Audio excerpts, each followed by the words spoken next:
Every psychical center is endowed with both active and passive instincts. It is capable of affecting other centers, and of being affected by them. Each cell, molecule and atom of our bodies, being a psychical center, responds, in some measure, to influences proceeding from other centers.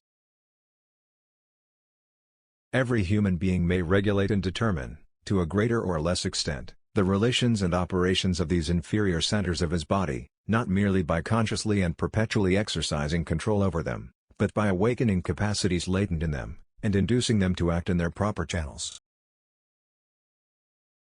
Vital tendencies within the domain of body can be modified either by our own thought or by that of other minds, and, as such influences operate subconsciously, those changes may be wrought without our conscious knowledge.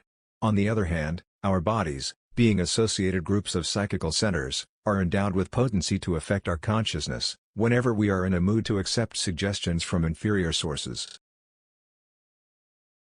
They often echo back impressions they have previously received from their indwelling sovereign. Agreeable or disagreeable sensations may be occasioned by suggestions from a bodily source.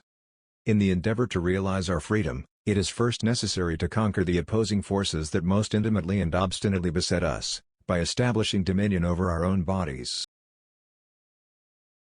This can only be achieved by encouraging that quality of emotion and thought which tends to transform the bodily realm into a kingdom of orderly subjects, accustomed to obeying their ruler's behests and cooperating with his purposes.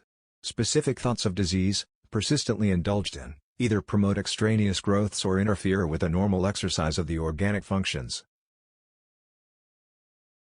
4. In time, the condition of the organs conforms to the prevailing character of the thought that dominates them.